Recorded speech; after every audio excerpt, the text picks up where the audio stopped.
So let's talk about mitosis, ठीक है ना, which is also called nuclear division, and it is also called karyokinesis, ठीक है.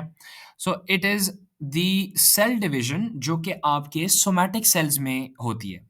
So mitosis जो है ना वो germ cells में नहीं होती या gametes को produce करने में नहीं होती, ठीक है ना.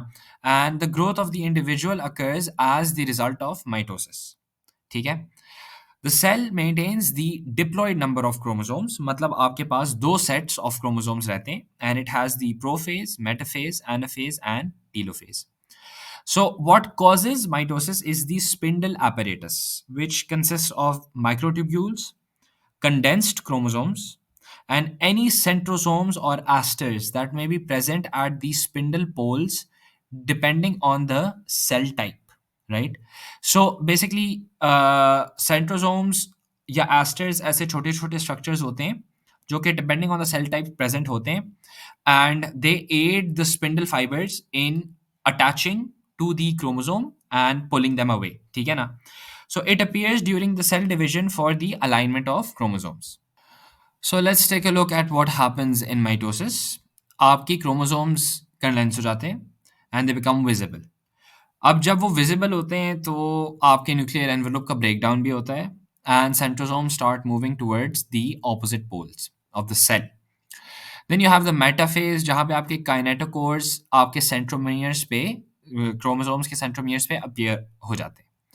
और आपका स्पिंडल apparatus जो है जो हमने लास्ट स्लाइड में डिस्कस किया था that is fully formed and the spindle fibres are now originating from the opposite poles towards the chromosomes and specifically towards their centromeres. Chromosomes will now be lined up जैसे यहाँ पे हुए हुए lined up at the metaphase plate. So उनकी जो equator होता है उसे metaphase plate कहते हैं. And each sister chromatid attaches to a spindle fiber through the centromere. Anaphase में your centromere split into two and each sister chromatid is pulled towards the opposite pole and the cell itself begins to elongate या stretch. Telophase में your sister chromatids are now called chromosomes and reach the opposite poles and chromosomes decondense. Nuclear envelope फिर से बनना शुरू हो जाता है and this time two nuclear envelopes appear in one cell because अभी तक cell divide नहीं हुआ है surrounding each new set of chromosomes. And the mitotic spindles break down and continue to push apart towards opposite poles. मतलब जितना distance वो एक दूसरे में ला सकते हैं वो ले आते हैं. And then you have cytokinesis जहाँ पे आपका cytoplasm बीच में से split कर जाता है because a cleavage furrow is formed which separates the daughter cells. और cytokinesis वो last step होता है जिसके बाद आपके एक सेल से दो सेल बन जाते हैं.